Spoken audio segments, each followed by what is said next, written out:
making disciples, transforming lives. Memang yes, menikah itu adalah sebuah kerja keras tentunya, sama seperti kita bekerja untuk penghasilan, ada usaha kerja keras di sana. Tapi hasilnya lebih manis daripada uang, lebih manis daripada madu, dan ada pengharapan di dalam Tuhan. Hari ini saya juga mau bicara, mau menyampaikan apa isi hati Tuhan kepada Anda di dalam hubungan Anda, di dalam khususnya di dalam hubungan dengan pasangan Anda. Kita buka sama-sama di Yohanes pasal yang kedua. Yohanes pasal yang kedua ayat yang pertama sampai ayat yang ke-11. Sebuah cerita yang saya percaya Anda mungkin sudah pernah membaca dan sudah pernah mendengar, tapi ada rema-rema dan ada hal-hal yang Tuhan singkapkan, yang Tuhan mau berbicara kepada Anda hari ini. Ya, kita mulai baca mulai ayat yang pertama. Pada hari ketiga ada perkawinan di Kana yang di Galilea dan ibu Yesus ada di situ. Yesus dan murid-muridnya diundang juga ke perkawinan itu. Saya suka sekali dengan ayat ini. Yesus dan murid-muridnya. Yang penting Yesus diundang ke dalam perkawinan itu. Pertanyaannya di dalam hubungan Anda Yesus diundang atau tidak? Ya, ayat berikutnya. Ketika mereka kekurangan anggur, ibu Yesus berkata kepadanya, kepada Yesus, mereka kehabisan anggur. Kata Yesus kepadanya, mau apakah engkau daripadaku ibu, saatku belum tiba. Tetapi ibu Yesus berkata kepada pelayan-pelayan, apa yang dikatakan kepadamu buatlah itu. Di situ ada 6 tempayan yang disediakan untuk pembasuhan menurut adat orang Yahudi, masing-masing isinya 2-3 buyung. Yesus berkata kepada pelayan-pelayan itu, isilah tempayan-tempayan itu penuh dengan air dan mereka pun mengisinya sampai penuh. Lalu kata Yesus kepada mereka, sekarang cedoklah dan bawalah kepada pemimpin pesta, lalu mereka pun membawanya. Setelah pemimpin pesta itu mengecap air yang telah menjadi anggur itu, dan ia tidak tahu dari mana datangnya, tetapi pelayan-pelayan yang mencedok air itu mengetahuinya. Kemudian si pemimpin pesta ini ia memanggil mempelai laki-laki dan berkata kepadanya, setiap orang menghidangkan anggur yang baik dulu, dan sesudah orang puas minum barulah yang kurang baik, dan akan tetapi engkau menyimpan anggur yang baik sampai sekarang. Hal itu dibuat Yesus di Kana yang di Galilea sebagai yang pertama dari tanda-tandanya, dan dengan itu ia telah menyatakan kemuliaannya dan murid-muridnya pun percaya kepadanya. Saudara, cerita ini menceritakan sebuah masalah yang terjadi dalam sebuah pesta pernikahan. Tapi kita tahu cerita ini berakhir dengan happy ending, ada solusi. Bahkan solusinya itu mengejutkan, lebih baik dari yang diharapkan. Ya, namun masalahnya saudara ya, dalam sebuah hubungan pernikahan, kalau cerita tadi berakhir dengan happy ending, di dalam sebuah hubungan belum tentu berakhir dengan happy ending. Kita ini kalau baca firman Tuhan kan enak ya, kita sudah tahu endingnya. Tapi dalam kehidupan kita kadang-kadang kita itu tidak tahu endingnya seperti apa. Banyak pernikahan punya awal yang bahagia, tapi belum tentu punya akhir yang bahagia. Saudara, sama seperti di dalam cerita ini, ya, cerita ini dalam sebuah pernikahan, dalam sebuah pesta perkawinan, ada sebuah masalah yang muncul. Ya, di dalam sebuah pernikahan pun pasti Anda akan mengalami yang namanya konflik atau masalah atau situasi gitu ya, yang Anda bisa hadapi bersama dengan pasangan atau konflik dengan pasangan. Saudara, itu adalah sesuatu yang Anda bisa harapkan dalam sebuah hubungan pernikahan. Kalau Anda hari ini masih single dan Anda mengharapkan pernikahan yang tanpa konflik, saudara, Anda nggak perlu menikah karena Anda pasti akan kecewa. Walaupun Anda sudah merasa bahwa, oh aku sudah menemukan orang yang satu-satunya yang diciptakan hanya untukku gitu ya. Saudara, di dalam pernikahan yang dengan orang yang satu-satunya yang Anda nikahi itu, Anda pasti akan menemukan yang namanya konflik. Di dalam sebuah pernikahan pasti ada konflik. Nah, saudara, bahayanya budaya modern ini mengajarkan bahwa kita ini harus mencari orang yang, yaitu the one, orang yang sepertinya ada satu orang khusus yang memang diciptakan, dia tercipta hanya untukku gitu ya, ada lagunya ya kan, kamulah satu-satunya. Saudara, pemikiran itu membuat orang berpikir bahwa jika saya menemukan gitu ya, itu kayak cari jarum di dalam jerami. Yang sulitnya kalau Anda berpikir, wah aku kalau bisa menemukan satu di antara miliaran penduduk dunia ini yang memang orang ini tercipta hanya untukku, orang ini akan membuat aku bisa bahagia. Orang ini akan bisa memenuhi kebutuhan saya. Saudara, ini adalah pemikiran yang salah. Saya tanya kalau posisinya dibalik. Kalau Anda dianggap sebagai satu-satunya orang, ya pasangan Anda menganggap Anda adalah satu-satunya yang bisa memenuhi kebutuhannya. Ya, Anda punya tanggung jawab yang cukup berat, yang saya sendiri tidak bisa menanggungnya. Apakah Anda mau menanggung tanggung jawab sebesar itu sebagai satu-satunya yang diharapkan bisa memenuhi kebutuhannya? Saudara, tidak ada orang itu yang satu-satunya. Ya, kita nggak bisa menanggung tanggung jawab. Karena itu hanya Tuhan yang bisa tanggung jawab. Makanya kita nggak boleh menuhankan pasangan kita. Karena pasangan kita bukan Tuhan. Hanya Tuhan yang bisa memenuhi, membuat kita menjadi pribadi yang utuh. Pasangan kita tidak bisa membuat kita menjadi pribadi yang whole, yang komplit, saudara. Dan pasangan kita nggak bisa memenuhi seluruh kebutuhan kita. Tuhanlah yang paling pas dengan hati kita. Jadi pasangan yang Anda hari ini akan pilih atau yang sudah Anda pilih itu bukanlah orang yang dikatakan, wah dia hanya satu-satunya yang tercipta untuk Anda. Bukan, Anda memilih dia kan, Anda punya alasan. Anda mau hidup bersama dengan orang yang Anda pilih. Nah saudara, bagaimana jika Anda hari ini masih single? Ya, saya akan bicara bagi Anda yang single dan juga Anda yang sudah menikah. Kalau Anda yang masih single, pastikan kalau Anda mau menikah, Anda punya motivasi yang benar. Ya, kalau Anda mau masuk dalam sebuah pernikahan. Pernikahan bukanlah sekedar jalan keluar dari kebutuhan seksual semata, ya. Mungkin ada orang berpikir daripada aku berzina, daripada aku melakukan percabulan, jadi aku menikah saja, gitu ya. No, pernikahan bukanlah jalan keluar untuk kebutuhan seksual semata. Ya, pernikahan juga bukanlah tempat untuk Anda mencari kebahagiaan. Aku ingin bahagia, aku gak bahagia jadi orang single, makanya aku menikah. Saudara, pasangan Anda punya tanggung jawab yang mungkin Anda sendiri tidak bisa menanggungnya. Membahagiakan, membuat Anda super bahagia gitu ya. Pernikahan bukanlah sebuah pencapaian atau tujuan. Ada orang-orang yang berpikir bahwa aku mau menikah dengan orang ini adalah sebuah tujuan. Makanya cari dia tembak yang wah yang tinggi, yang langsing, yang cantik, yang apa gitu ya. Atau mungkin yang kaya, yang ganteng, yang tenar, yang saudara. Sehingga ketika dia mendapatkan orang tersebut, pernikahannya dengan orang tersebut adalah sebuah pencapaian atau tujuan. No, pernikahan bukanlah sebuah pencapaian atau tujuan di dalam kehidupan Anda. Pernikahan juga bukanlah sebuah pilihan gaya hidup. Aku milih menikah atau milih single ya. Oh ya udah aku menikah aja. Saudara, itu juga bukan. Pernikahan bukanlah pilihan gaya hidup. Pernikahan itu apa? Saudara, ketika Anda mau menikah atau bahkan Anda yang sudah menikah, pernikahan adalah tempat di mana Anda akan diubah dan saling mengubah.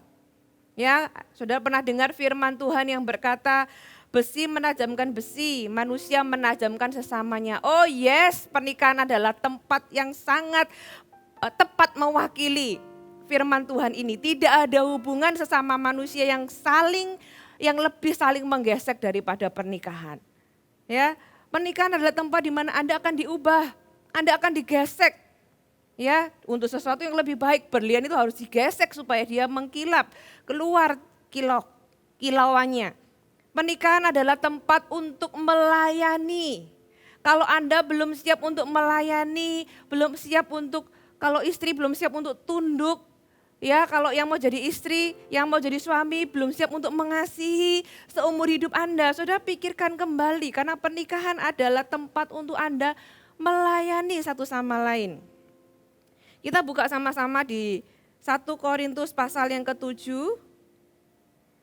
Ya, 1 Korintus pasal yang ke-7 ayat yang ke-34. Oke, mulai ayat yang ke-33. Orang yang beristri memusatkan perhatiannya pada perkara duniawi. Bagaimana ia dapat menyenangkan istrinya, saudara. Perhatikan di sini, orang yang beristri memusatkan perhatiannya kepada perkara duniawi. Hari ini kalau Anda punya istri, apakah Anda sudah memusatkan perhatian Anda kepada hal ini, bagaimana menyenangkan istri Anda. Dan demikian perhatian dibagi-bagi. Ayat yang ke-34, perempuan yang tidak bersuami dan anak-anak gadis memusatkan perhatiannya mereka kepada perkara Tuhan supaya tubuh jiwa mereka kudus. Tetapi perempuan yang bersuami memusatkan perhatiannya kepada perkara duniawi, bagaimana ia menyenangkan suaminya. Paulus memberikan sebuah pengajaran bahwa kalau Anda adalah suami istri, Anda punya sebuah fokus di dalam kehidupan Anda. Yang suami bagaimana menyenangkan istri, dikatakan ada kata kuncinya memusatkan perhatian. Ada sebuah fokus di dalam hubungan pernikahan yang Anda perlu jaga, ya. Satu sama lain saling melayani, bagaimana saya menyenangkan suami, bagaimana suami menyenangkan istri. Dan pernikahan adalah pelajaran seumur hidup bagaimana Anda menjadi seorang hamba yang melayani satu sama lain. Anda siap? Anda mau? Kalau Anda mau, Anda akan memiliki pernikahan yang luar biasa. Ya, pernikahan juga adalah tempat untuk Anda dan saya belajar tidak mementingkan diri sendiri. Kita buka sama-sama di Filipi pasal yang kedua, ayat yang pertama kita baca, mulai ayat yang pertama. Jadi karena di dalam Kristus ada nasihat, ada penghiburan kasih, ada persekutuan roh, ada kasih mesra dan belas kasihan. Karena itu sempurnakanlah sukacitaku dengan ini, hendaklah kamu sehati, sepikir dalam satu kasih, satu jiwa, dan satu tujuan. Dengan tidak mencari kepentingan sendiri atau puji-pujian yang sia-sia, sebaliknya hendaklah dengan rendah hati seorang menganggap yang lain lebih utama daripada dirinya sendiri. Di dalam sebuah pernikahan ini, ayat ini berbicara dan saudara ini adalah sesuatu yang Anda perlu latih di dalam sebuah pernikahan. Pernikahan adalah tempat di mana latihan terbaik untuk Anda menjadi orang yang selfless, orang yang tidak mementingkan diri sendiri.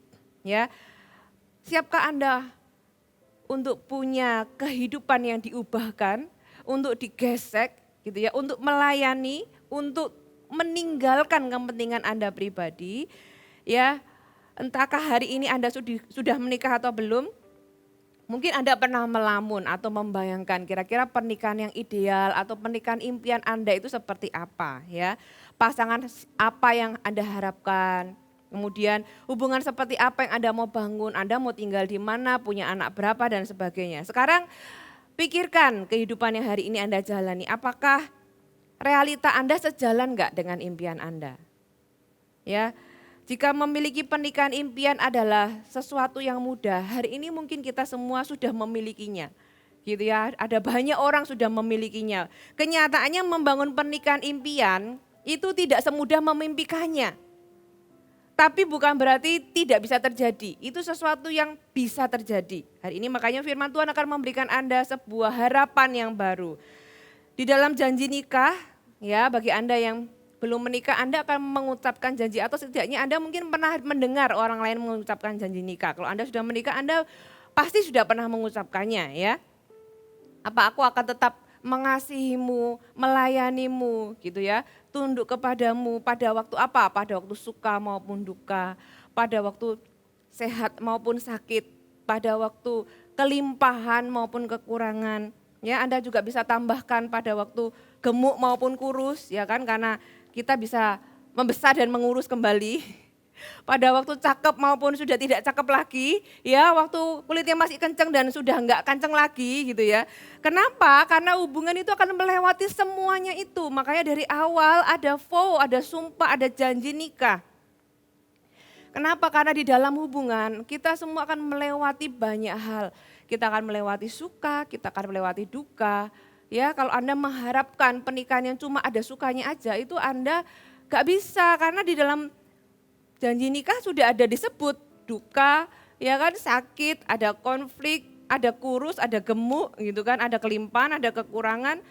Makanya di depan sudah dikasih dibayar tunai di depan gitu ya, bahwa aku for the rest of my life, apapun yang akan terjadi, aku akan tetap mengasihi, aku akan tetap melayani, aku akan tetap tunduk kepadamu. Nah, kita harus siap dengan musim-musim yang terjadi di dalam sebuah hubungan, di dalam cinta Anda, di dalam pernikahan Anda, di dalam hubungan yang sedang Anda jalani maupun yang akan Anda jalani. Ya, yang pasti kuncinya nomor 1 tadi, undang Yesus di dalam hubungan Anda.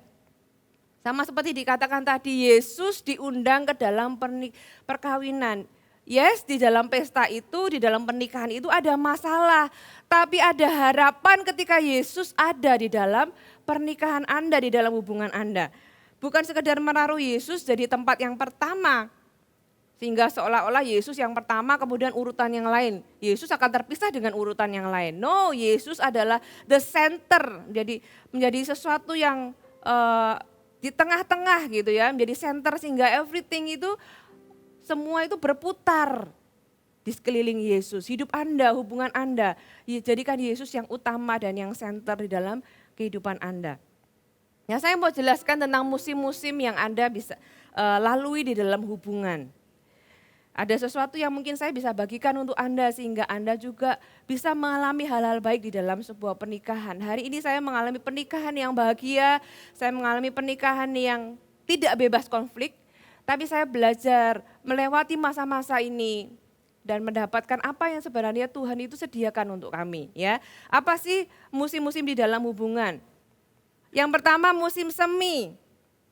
Musim semi ini adalah musim di mana segala sesuatunya di dalam kehidupan Anda sibuk. Anda sudah menikah, Anda masuk ke dalam rutinitas kehidupan di mana banyak kesibukan. Saudara hati-hati, kadang-kadang kesibukan bisa menjadi penghancur pernikahan. Kenapa? Masing-masing sibuk dengan kesibukannya sendiri ya, sampai nggak ada waktu untuk bicara. Nggak ada lagi waktu untuk berhubungan, nggak ada lagi waktu untuk berdoa, nggak ada lagi waktu untuk berpikir jernih bahkan, nggak ada lagi waktu untuk punya kebersamaan yang berkualitas ya. Saudara mesti tahu para wanita khususnya, pria itu adalah makhluk misi ya. Waktu masih single punya misi apa? Mendapatkan Anda. Kalau Anda sudah menjadi seorang istri, ya dia hunting wanita mana yang sesuai dengan kriteria, wanita mana yang dia harapkan, yang dia mau dia nikahi ya kan. Kemudian si pria ini mau melakukan hal-hal yang mungkin dia tidak suka lakukan. Seperti apa? Mengantar jemput Anda, ya kan? Datang jauh-jauh ke rumah Anda, mengantar Anda. Apakah dia melakukannya dengan sukacita? Saya nggak tahu. Tapi itu sesuatu yang dia lakukan gitu ya untuk mendapatkan Anda. Dia bisa melakukannya dengan sukacita, bisa melakukannya dengan lelah mungkin. Tapi dia mau karena dia mau mendapatkan Anda. Dia punya misi gitu ya. Apalagi rela berjam-jam di telepon ngomong nggak jelas. Pernah bagi yang masih pacaran, ya. Gak cuma sekedar kayak gitu, kadang telepon berjam-jam itu gak ada bicara apa-apa. Diem-dieman, yang penting tetap nyambung. Pernah enggak? Kalau Anda sekarang sudah melewati masa-masa itu, coba flashback ke belakang. Ya, kadang telepon lama gitu ya, ngomong gak jelas. Ya, setelah menikah, pria itu merasa sudah melewati dan mendapatkan misinya. Sekarang dia mendapatkan misi yang baru, yaitu dia harus jadi penyedia buat keluarganya. Makanya dia kerja dan kerja. Si istri berpikir, loh mana pria yang dulu romantis? Mana pria yang dulu suka mengantar jemput? Mana pria yang dulu itu ngobrol bisa berjam-jam? Sekarang kalau ditelepon 5 menit sudah nggak tahu mau ngomong apa lagi. Saudara mungkin merasa kehilangan pria yang dulu Anda pacari gitu ya. Saudara bukan, he still the same person. Hanya dia punya musim yang berbeda, dia punya misi yang berbeda saudara ya. Nah saudara belum lagi kalau ketambahan baby, ya sibuk, kesibukan bertambah, jam tidur jadi kacau, fisik jadi lelah, uring-uringan gitu kan. Pekerjaan suami tambah tanggung jawab, kemudian penghasilan bertambah sih, tapi juga tekanan juga bertambah. Sedangkan Anda di rumah sebagai seorang istri punya anak kecil, saya tahu rasanya sibuknya kayak apa. Belum lagi kalau anaknya kecil punya anak lagi ya kan saudara. Saya percaya itu sesuatu yang tidak mudah. Nah ini adalah masa-masa musim semi di mana Anda itu sibuk, dua-duanya sama-sama sibuk. Hati-hati saudara, Anda bisa terjebak dengan yang namanya kesibukan. Mungkin bisa masing-masing berpikir, oh ini gak akan lama lah, mungkin beberapa bulan lagi. Saudara ternyata beberapa bulan kemudian tanpa disadari kesibukan itu sudah menjadi pola. Ya, dan terulang terus sehingga Anda belum menemukan waktu atau bahkan kehilangan, akhirnya lama-lama kehilangan chemistry. Saudara di waktu ini, di musim semi saya berikan tips untuk Anda, ciptakan waktu untuk bersenang-senang ya. Kayak waktu pacaran itu loh, coba ingat-ingat lagi masa-masa pacaran. Waktu masih pacaran kan semuanya menyenangkan, semuanya gembira. Waktu bulan madu ya kan kemana-mana gandengan tangan. Pertanyaan bagaimana Anda bisa membawa itu di dalam tahun-tahun pernikahan Anda. Anda harus tetap bisa bersenang-senang. Kuncinya adalah Anda menciptakannya. Ya, apakah Anda masih mengejar pasangan Anda walaupun Anda itu sudah menangkapnya. By the way para pria, cewek itu suka dikejar. Ya kan makanya film Bollywood itu kan taunya yang cewek dikejar-kejar kan muter-muter pohon gitu ya. Nah itu enggak terjadi waktu sebelum menikah aja gitu ya. Setelah menikah pun para pria tetaplah kejar istri Anda walaupun Anda merasa sudah menangkapnya. Jadikan prioritas di dalam agenda Anda. Kalau Anda bisa olahraga, yang cewek bisa shopping, di-cut aja deh bisa enggak waktunya itu untuk Anda janjian dating bersama. Usahakan kalau Anda punya waktu untuk anak, Anda punya waktu untuk kerja, please di-cut sedikit dan punyalah waktu untuk berdua, bersenang-senang berdua ya. Kenapa? Karena bersenang-senang adalah sebuah kebutuhan di dalam sebuah hubungan. Bagaimana kalau Anda melihat pasangan lain terlihat bersenang-senang, gandengan tangan sambil ketawa-ketawa, Anda ingat kok kita udah lama ya nggak kayak gitu ya. Bagaimana kalau rekan kerja Anda yang wanita di kantor ketika Anda bercanda dia ketawa ngakak, sedangkan kalau di rumah Anda ngajak bercanda istri Anda diem aja malah cuma ngeliatin jayus gitu ya. Bagaimana kalau Anda punya teman pria yang punya rencana yang lebih baik untuk masa depan, sedangkan kalau Anda tanya sama suami nggak tahu jawabannya gitu ya. Saudara perhatikan, jika Anda melihat rumput tetangga itu lebih hijau, ya jangan pindah ke rumah tetangga. Anda punya rumput sendiri itu diairin. Gitu ya, rumput Anda bisa lebih hijau kok. Jadi ketika Anda melihat rumput tetangga lebih hijau, itu berarti sebuah tanda bahwa Anda perlu mengairi rumput Anda sendiri. Anda perlu lakukan sesuatu, itu sebuah warning sign, sebuah tanda. Anda perlu sengaja membangun keintiman, usahakan menjadi best friend lagi, tertawa bersama gitu ya. Kalau sudah lama nggak pernah rasanya aneh, mau mulai lagi. Pertanyaan siapa yang harus mulai? Anda. Ya, Anda yang dengar tayangan ini. Jangan nunggu diajak dulu, Anda yang ngajak. Ya kan, kalau Anda tanya, loh saya udah ajak tapi nggak mau, saya kasih tips buat Anda. Kasih pasangan Anda sesuatu yang dia suka. Anda tahu kan kalau dulu waktu pacaran Anda bawa apa ke rumahnya. Anda bawa sesuatu, Anda bawa mungkin barang atau makanan kesukaannya, lakukan lagi. Buat dia gembira, nanti dia akan mempertimbangkan ajakan Anda ya. Lakukan hal-hal kecil untuk pasangan Anda. Apa yang dulu Anda lakukan untuk dapat menikahi pasangan Anda, hal yang sama perlu terus Anda lakukan untuk dapat menjaga pernikahan Anda. Saya ulangi, apa yang dulu Anda lakukan untuk dapat menikahi pasangan Anda, hal yang sama perlu terus Anda lakukan untuk tetap menjaga pernikahan Anda. Ya, banyak orang itu tidak melakukannya lagi. Anda perlu tetap melakukannya. Kalau Anda berada di musim ini, saya dorong Anda untuk Anda menciptakan waktu. Dalam minggu ini langsung jadwalkan ya. Gak harus pergi keluar kok. Bisa aja nonton di rumah, nonton film bersama. Saya tuh paling senang kalau ke Fuji itu ya nonton TV. Ya, kita punya serial movie yang kita suka tonton gitu ya. Waktu saya nggak nonton TV dia panggil Len gitu. Ini loh ada film baru gitu. Saya paling senang tuh kalau dipanggil kayak gitu. Terus langsung saya duduk di sebelahnya terus nonton TV sama-sama. So simple ya, nggak perlu harus ke restoran yang mahal atau kemana. Saudara, do something, have fun with your partner dengan pasangan Anda. Yang kedua itu tadi musim semi, sekarang kita masuk musim panas. Musim panas ini adalah musim di mana everything fine. Semuanya baik-baik aja, nggak ada masalah keuangan, nggak ada masalah kesehatan, hubungan juga baik.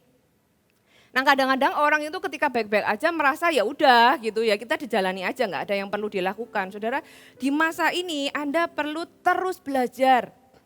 Malah di masa inilah masa terbaik untuk Anda kenal pasangan Anda lebih dalam, komunikasikan hal-hal yang lebih dalam gitu ya.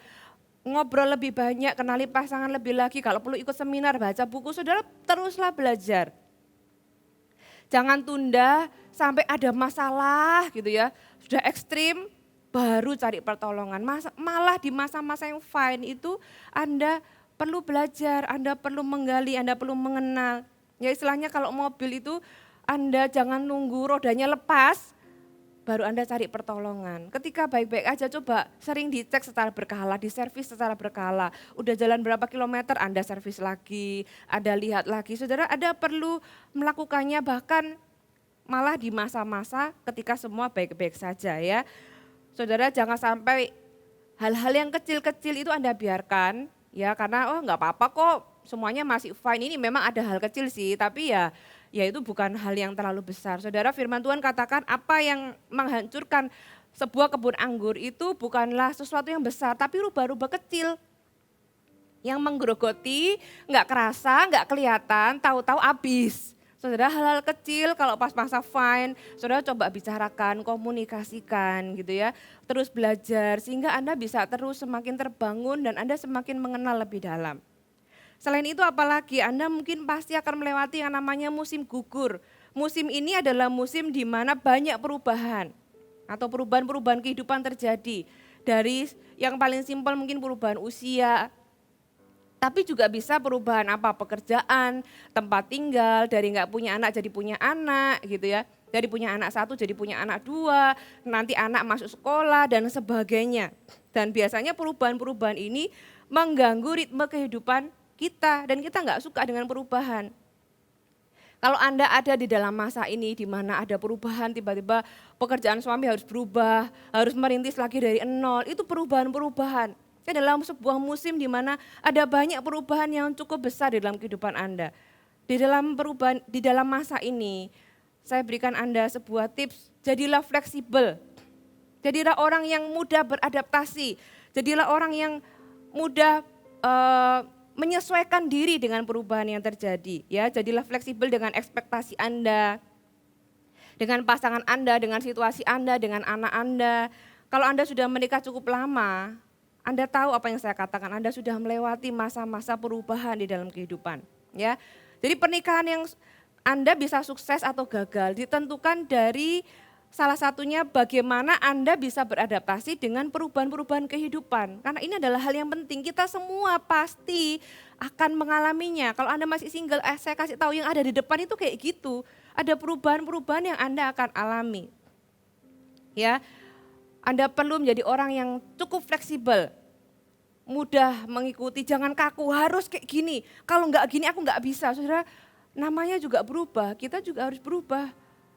Ya, tapi saya juga mau bicarakan bagi hal-hal yang tidak bisa berubah. Ya, kalau tadi kan perubahan hal yang tidak menyenangkan kadang-kadang, mengganggu ritme, merusak jadwal, kita harus beradaptasi dan sebagainya. Yes, Anda harus fleksibel, tapi bagaimana dengan hal-hal yang Anda nggak bisa rubah? Contoh, kepribadian pasangan Anda. Ya, dulu hal-hal tertentu bisa jadi atraktif, ya. Wah, orangnya suka bercanda. Kenapa kamu menikah dengan dia? Oh iya, soalnya orangnya itu humoris. Orangnya selalu membuat aku bisa ketawa gitu ya. Setelah ada menikah 3-5 tahun Anda jadi jengkel. Bisa gak sih serius sebentar aja gitu ya. Karena apa? Karena semuanya dibuat bercandaan, saudara. Ada hal-hal yang mungkin gak bisa berubah dari pasangan Anda. Anda berusaha merubah pasangan, gak berubah-berubah. Bagaimana jika pasangan Anda punya kebiasaan yang Anda tidak sukai dan tidak bisa berubah sama sekali? Saya tanya sama Anda, kita semua yang sudah menikah pasti menjawab yes, saya juga iya, Pastor Fuji juga melihat saya juga pasti ini Lena gak berubah-berubah ya, karena kita ini ada hal yang mungkin sulit untuk berubah. Dan biasanya di area ini adalah area di mana pasangan itu berantem berkali-kali gitu ya. Bertengkar di hal yang sama terus sekian lama, itu biasanya seputar karena Anda ingin merubah pasangan Anda. Ingin merubah sesuatu yang memang gak bisa berubah. Nah, kalau di sini saudara, jangan Anda menyerah karena berkata bahwa ya sudah gak cocok lagi.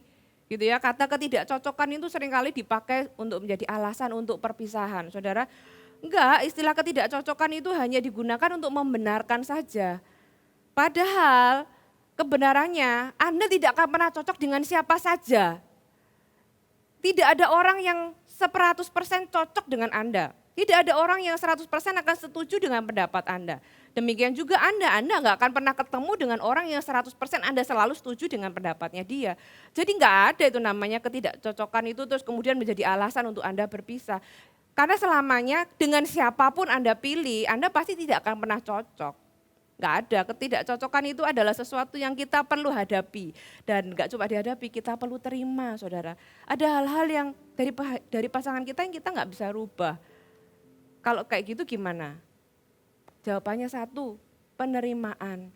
Ya udah, pertanyaannya saya tanya, kalau sampai selama-lamanya dia nggak berubah, apakah Anda mau nerima dia?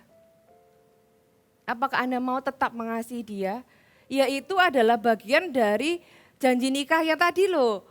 Dalam suka maupun duka, yaitu bagian dari dukanya gitu kan. Anda nggak bisa rubah dia, Anda nggak suka, yaitu adalah bagian dari dukanya. Anda harus tetap mengasihi dia. Sama seperti apa yang Anda katakan di waktu pernikahan. Pilihannya adalah apakah Anda mau terus berusaha untuk mengubah dia. Ya, dan Anda berkata atau dalam hati, pokoknya sampai kamu berubah aku baru bisa mencintai kamu. Itu bukan cinta yang sejati. Saudara, Anda harus sampai di titik bisa mengasihi pasangan Anda terlepas dari semua yang Anda nggak suka. Ya, kalau kita masih pacaran kan kita punya daftar terbaik ya kan. Wah, aku suka karena dia tuh begini.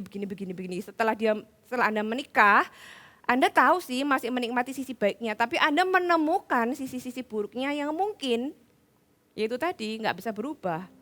Saudara, hari ini Anda pasti punya pilihan. Pilihannya adalah menerima dia, menerima pasangan Anda apa adanya, beradaptasi, dan tetap mengasihi. Saudara, ada hal-hal yang memang berubah, ada hal-hal yang memang tidak bisa diubah. Dan kita perlu bisa fleksibel, kita perlu bisa beradaptasi dengan semuanya itu. Adalah hal yang sangat melelahkan kalau Anda selalu ingin mengubah pasangan Anda. Pasangan Anda merasa tidak diterima, Anda juga merasa jengkel. Sampai kapan Anda terus bertengkar di area yang sama, terus menerus dan selama ini membuktikan bahwa kalau Anda selalu bertengkar di area yang sama sekian lama, itu kan membuktikan bahwa cara Anda salah gitu kan. Dan mungkin tujuannya juga salah. Anda perlu berubah. Ya, gak perlu mengubah, tapi kita yang perlu berubah yaitu menerima dan tetap mengasihi. Ya, jadilah berbahagia di dalam ketidakcocokan. Jadi ketidakcocokan itu bukan alasan untuk berpisah, tapi Anda punya pilihan untuk tetap bisa berbahagia di dalam ketidakcocokan Anda. Ya, yang berikutnya musim dingin atau musim winter gitu ya. Ini adalah masa-masa sulit di mana hubungan mengalami sebuah krisis. Mungkin di situ ada ketidaksetiaan, ada pengkhianatan, ada kebangkrutan. Mungkin salah satu pasangan mengalami mental illness. Mungkin ada penyakit tertentu yang cukup berat, mungkin seperti kanker, atau mengalami kehilangan, misalnya ada anak yang meninggal atau dan sebagainya, atau Anda mengalami musibah. Ada masa-masa krisis yang dilalui oleh semua pasangan. Dan gak cuma itu, mungkin di dalam level yang lebih rendah, ada yang namanya argumen, ada yang namanya konflik. Ini adalah masa-masa krisis, masa-masa yang tidak menyenangkan. Dari level tidak setuju sampai level yang melelahkan dan melukai. Di dalam hubungan siapapun termasuk saya gitu ya. We've been through, kita juga melalui masa-masa yang seperti ini. Mungkin Anda ketika Anda melalui masa-masa ini, ya, ini adalah masa yang penuh dengan air mata. Mungkin kalau Anda bertengkar, Anda bisa saling melukai dengan kata-kata Anda. Waktu-waktu di mana ada pemikiran bahwa Anda sudah nggak sanggup lagi. Aduh, aku sudah nggak bisa lagi lah. Disuruh mengampuni terus-terusan, aku sudah nggak bisa lagi. Sudah cukup gitu ya. Nggak punya kapasitas, aku nggak punya kapasitas lagi untuk mengampuni lagi. Saudara, ini adalah masa-masa yang kritis bagi sebuah hubungan. Tapi mungkin Anda berpikir kenapa ada orang-orang yang bisa melaluinya. Bahkan mereka itu bisa tambah lebih dekat, lebih intim satu sama lain.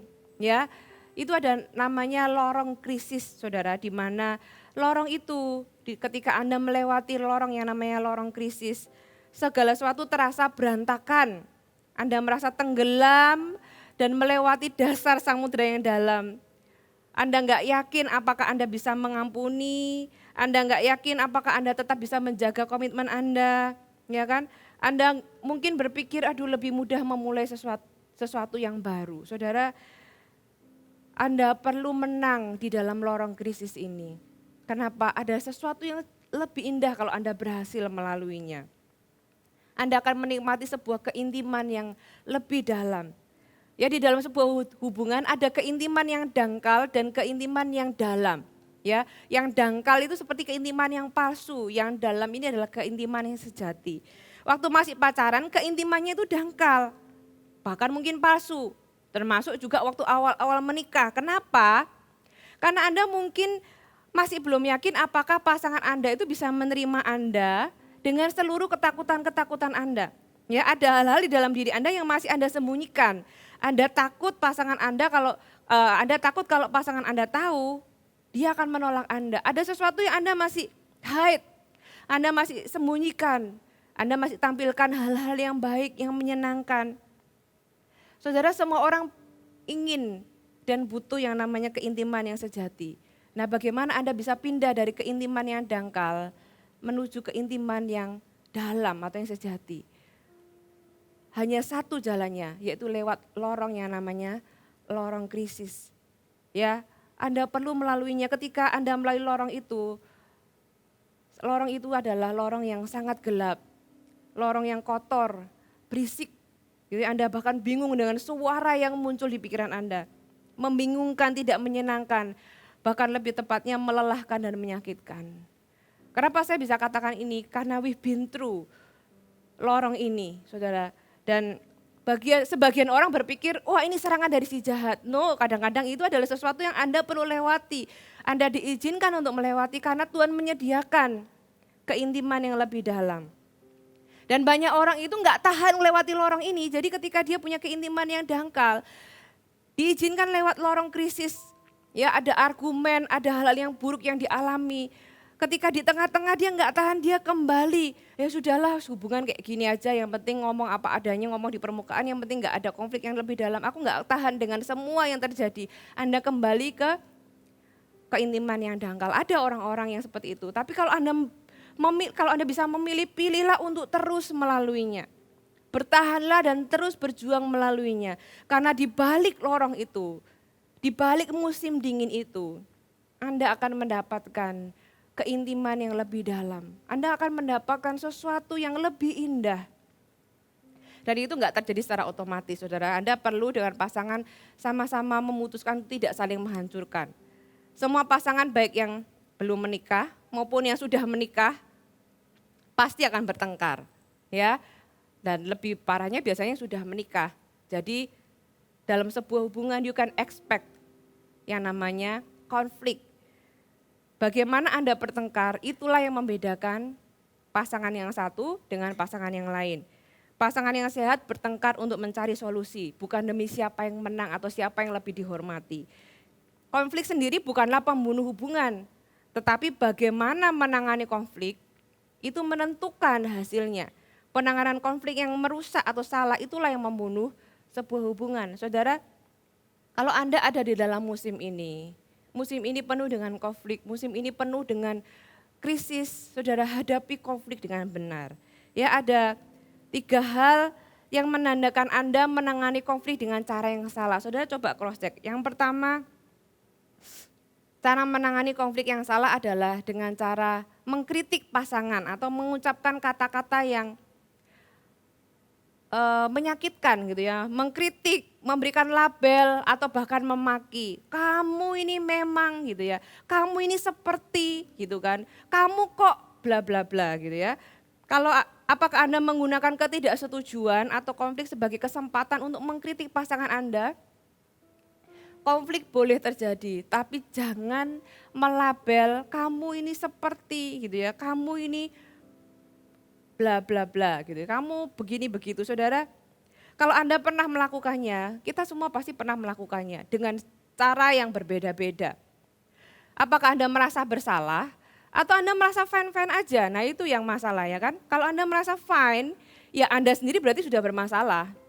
Kalau Anda merasa bersalah, adalah sebuah hal yang bagus untuk Anda bisa berubah. Oke, berarti aku salah ya. Aku mau belajar untuk ketika menghadapi konflik itu kata-kata yang keluar, tetap firman Tuhan katakan berikan kata-kata yang membangun. Kata-kata yang memberikan damai sejahtera. Kata-kata yang tidak melukai. Saudara, memang setelahnya bisa minta maaf, tapi bekasnya itu ya nggak bisa hilang. Saudara, kata-kata yang sudah pernah keluar. Saudara, gimana Anda mencabut lagi itu kan ilustrasinya kayak nancepin paku. Paku sudah ditancap bisa nggak dicabut lagi? Bisa, tapi tetap ada bolongnya. Saudara, jangan meninggalkan luka atau lubang-lubang dalam hati pasangan Anda. Lakukan dengan cara yang benar. Kritik atau label atau makian adalah sebuah rambu bahwa Anda sudah saling menyerang satu sama lain. Anda bukan berjuang untuk sebuah hubungan atau berjuang untuk solusi, tapi Anda sudah menyerang atau berantem atau bertengkar untuk saling menyerang satu sama yang lain. Saudara, ini adalah cara yang salah. Apalagi cara yang salah, menarik diri. Anda takut. Ya, kalau yang tadi Anda mengkritik dan sebagainya itu biasanya karena frustasi, karena enggak sama-sama enggak ketemu. Yang kedua, menarik diri, Anda takut. Ini adalah sebuah indikator bahwa pernikahan Anda itu sudah keluar jalur. Ya, walaupun seringkali enggak pernah diekspresikan dengan kata-kata, tapi bahasa tubuh dan keluhan-keluhan yang terjadi kayak, nah itu kalau berulang-ulang gitu ya. Misalnya pasangan Anda ngomong sesuatu, Anda langsung matanya naik ke atas gitu ya, kemudian Anda, dan itu berulang-ulang, Anda perhatikan, Anda sudah menarik diri dan itu bukan cara yang baik. Kalau Anda tahu itu sesuatu yang perlu dibicarakan, bicarakan dengan cara yang benar. Ya, apalagi membangun benteng. Orang yang membangun benteng ini biasanya orang yang terluka, orang yang penuh dengan luka, makanya dia coba tutupi supaya dia nggak terluka lagi. Kalau tidak sedang konflik biasanya bentengnya nggak kelihatan. Biasanya kelihatan kalau apa? Kalau pasangan berusaha mengajak bicara hal yang lebih dalam, langsung menghindar, langsung mati-matian membela diri gitu ya. Saudara, ini adalah hal yang Anda perlu hindari di dalam menangani konflik. Jadi bagaimana menangani konflik dengan benar? Yohanes tadi mengajarkan kita bagaimana menangani konflik. Tadi kan ada masalah kan kehabisan anggur. Yang pertama, bawa dalam doa. Ya, ayatnya tadi dikatakan, ayat yang ketiga, ketika mereka kekurangan anggur, Ibu Yesus berkata kepadanya, bawa masalah Anda kepada Yesus. Dia berkata mereka kehabisan anggur. Yesus mendengar doa Anda, bawa di dalam doa. Ya, konflik Anda, masalah Anda, perasaan Anda, apa yang Anda alami, apa yang Anda rasakan, bawa di hadapan Tuhan. Tuhan, aku kehabisan anggur. Kalau itu masalahnya di waktu itu, apa masalah Anda? Gitu ya. Kemudian yang kedua, taat kepada perintah Tuhan. Dikatakan di ayat yang kelima, tetapi Ibu Yesus berkata kepada pelayan-pelayan, apa yang dikatakan kepadamu, buatlah itu. Itu kuncinya. Kadang kita mau konfliknya segera selesai, tapi kita nggak mau taat. Tuhan bilang ampuni, kita nggak mau ampuni. Tuhan bilang layani, kita nggak mau layani. Tuhan bilang, ayo sapa duluan, kita nggak mau sapa duluan. Saudara, kita bisa berdoa, tapi Tuhan, ketika kita berdoa, Tuhan kasih jawaban lewat apa? Lewat firman Tuhan. Dan pertanyaannya, apa yang dikatakan kepadamu, itu kamu perbuat gak? Taati firman Tuhan, apa yang dikatakan kepadamu, buatlah itu. Apa yang firman katakan tentang konflik. Saudara-saudara perlu membereskan hubungan, bereskan. Anda perlu ampuni. Ayat yang ke-6 di situ ada 6 tempayan yang disediakan untuk pembasuhan. Garis bawahi kata pembasuhan. Pembasuhan ini bicara tentang kerendahan hati, bicara tentang melayani. Anda di dalam konflik, rendahkan diri Anda. Dikatakan tadi kita harus mementingkan kepentingan orang lain lebih utama daripada kepentingan diri sendiri. Ya, saudari, dalam sebuah konflik Anda perlu menjadi rendah hati. Layani, lakukan yang terbaik. Satu hal juga yang perlu dan penting yang Anda perlu tahu adalah jangan pernah menghakimi pasangan Anda, perasaannya atau perasaan Anda sendiri ya. Kita semua punya yang namanya feeling, apalagi kalau cewek itu kan ya lebih ke perasaan daripada ke logika. Tapi bukan berarti pria nggak punya perasaan. Jangan sampai kita tuh menghakimi perasaan pasangan kita. Contoh kalau pasangan Anda sedih, Anda nggak lagi sedih, Anda jangan bilang gitu aja kok sedih, jangan lebay lah gitu. Saudara, dia lagi sedih itu bukan salah atau benar, seolah-olah itu salah. No, perasaan itu bukanlah sesuatu yang salah atau benar, perasaan itu ya just feeling. Ya demikian juga kalau pasangan Anda marah, alah gitu aja kok marah. Saudara, jangan hakimi perasaan pasangan Anda, sebaliknya kembangkan empati. Kalau pasangan Anda marah, coba mengerti kenapa ya dia ini kok marah. Atau dia sedih, kenapa ya dia ini kok sedih, apa yang membuat dia sedih. Ya, dan berdirilah bersama dengan dia. Kalau pasangan Anda marah, tanda kutip, berempatilah marah bersama dengan dia. Misalnya dia marah kepada seseorang, jangan ikut-ikutan dendam atau kepetan, enggak. Tapi Anda punya empati, Anda mengerti, oh ya dia ini marah karena dia merasa dilukai sama seseorang misalnya. Oh dia ini sedih karena apa? Saudara, bersama-samalah berdiri di sisi pasangan Anda. Anda jangan menghakimi perasaan pasangan Anda. Saudara, di dalam konflik satu sama lain, saling mengutamakan kepentingan orang lain lebih utama daripada kepentingan diri sendiri. Dan luar biasanya di situ ketika kehabisan anggur, Tuhan bilang isi dengan air. Ya kan? Isi dengan air. Anggur itu kan rasanya manis, air itu rasanya hambar, gak ada rasanya. Anggur di dalam sebuah pernikahan bicara tentang sukacita, tentang menggebu-gebu excitement. Sukacita di awal pernikahan, waktu pacaran, waktu bulan madu itu seperti anggur yang baik. Tetapi di dalam perjalanan pernikahan, hampir semua pasangan, bahkan mungkin saya bilang semua pasangan itu pernah yang mengalami yang namanya kehabisan anggur. Ya kan? Tapi luar biasa kalau Yesus ada di dalam pernikahan saudara, kalau Yesus ada di dalam hubungan saudara, ada harapan. Kita gak bisa membuat tiba-tiba gimana ya caranya supaya kita ini passionate lagi, gimana. Saudara, apa yang Yesus ajarkan adalah isi tempayan dengan air. Tempayan itu bicara tentang kerendahan hati, tempat untuk melayani, membasuh kaki. Dengan apa? Dengan air. Air itu bicara tentang apa? Sesuatu yang ada, sesuatu yang Anda bisa lakukan, sesuatu yang mungkin rasanya itu hambar. Tapi Anda lakukan dengan rendah hati, Anda layani pasangan Anda lagi. Anda mulai cari tahu gimana cara menyenangkan hatinya. Lakukan apapun yang Anda bisa. Ya, mungkin itu sesuatu yang terbatas. Itu seperti air di dalam cerita ini. Itu sesuatu yang mungkin dibanding anggur gak ada apa-apanya, gak ada rasanya. Tapi Anda dengan setia melakukannya, mengisi tempayan itu dengan air, dikatakan sampai penuh. Banyak orang itu ketika dia tahu hubungannya dalam konflik, saya kadang sering kalau ada yang konseling saya kasih tahu, layani lagi. Sudah coba, kalau suami Anda makan, coba ditemani, nonton TV ditemani gitu ya. Mungkin awal-awal nothing happen, banyak orang langsung menyerah. Tempayannya itu belum penuh gitu ya, tapi sudah menyerah. Firman Allah katakan isi air di dalam tempayan pembasuhan itu sampai penuh. Anda lakukan terus sampai suami Anda atau pasangan Anda itu notice bahwa oh ya something different dengan pasangan saya, ada yang berubah dengan pasangan saya. Saudara, itu akan memberikan Anda sebuah kesempatan bagi Yesus mengubah air itu jadi anggur.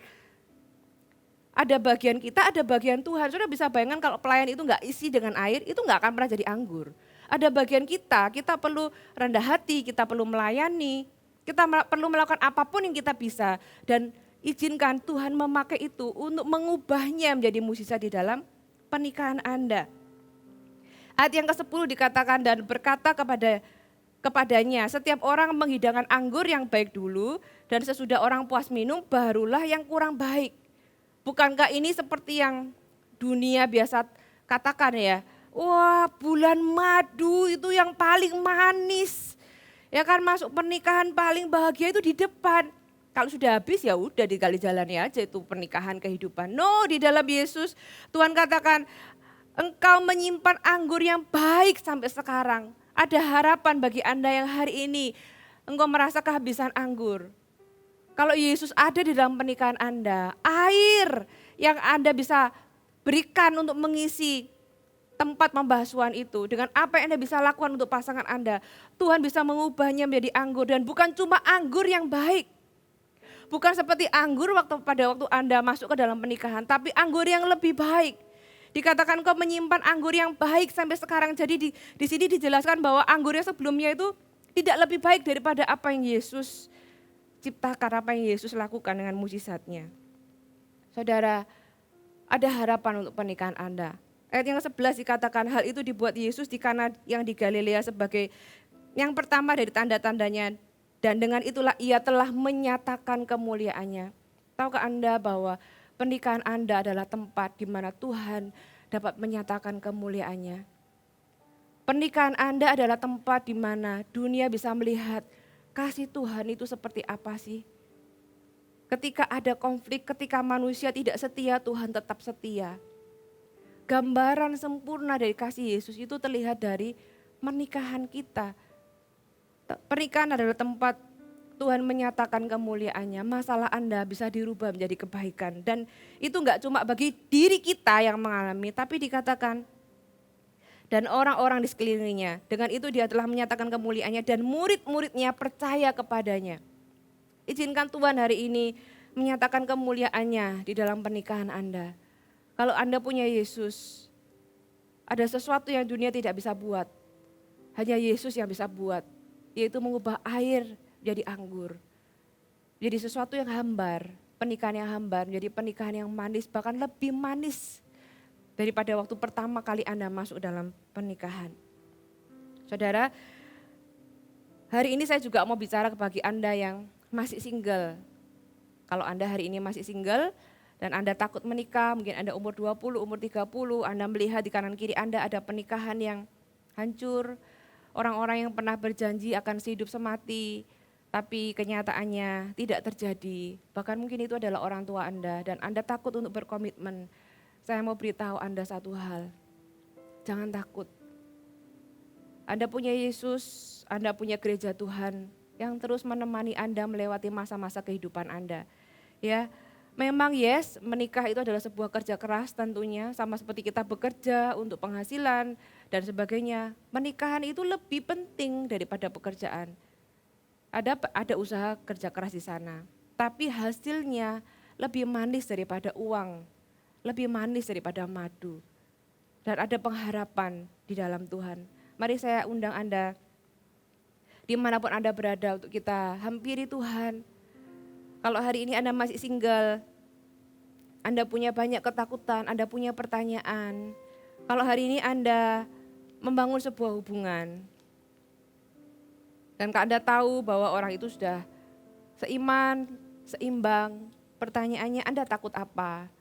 Kalau Anda takut melihat teladan di kanan kiri Anda yang mungkin teladan yang tidak baik. Saudara, ada orang-orang yang berhasil kok di dalam pernikahan. Ada orang-orang yang Anda tidak sendirian dalam menghidupi kehidupan ini. Gereja ini akan menolong Anda, menemani Anda melewati masa-masa. Kalau Anda bersuka cita, kita akan ikut bersuka cita dengan Anda. Kalau Anda mengalami masa-masa krisis, kita akan berdoa dan menolong Anda. Ada orang-orang yang akan mendoakan Anda di dalam kehidupan Anda. Kalau Anda ikut CG, Anda punya komunitas, ada orang-orang yang terus bersama. Sama seperti saya juga membutuhkan orang-orang yang mendoakan kami dan saya berterima kasih untuk orang-orang yang mendoakan kami, saya dan Pastor Fuji. Ada yang pernah bertanya bagaimana saya bisa melewati lorong krisis yang menurut saya sangat kritis. Saya jawab, itu bukan karena kekuatan saya. Karena saya tahu ada orang-orang yang berdoa di balik saya, ada orang-orang yang mendoakan saya. Dan doa-doa itu menopang kami sampai hari ini. Kenapa? Karena kami adalah dua orang yang sama-sama tidak sempurna. Dan kami butuh orang lain yang menopang. Anda juga, Anda tidak sendirian, Anda gak perlu takut. Hai, terima kasih sudah bergabung bersama kami, Gereja Mount Sharon, Jabodetabek. Sebagai gereja Tuhan, adalah kerinduan bagi kami untuk melihat Anda terus bertumbuh di dalam pengenalan akan Tuhan dan mengalami perubahan hidup. Maka dari itu, bergabunglah bersama komunitas kecil kami, Connect Group. Dapatkan informasi lebih lanjut pada kolom deskripsi kami. Last but not least, don't forget to subscribe dan bagikan video ini kepada orang yang Anda kasihi. Thank you for joining us and see you next time.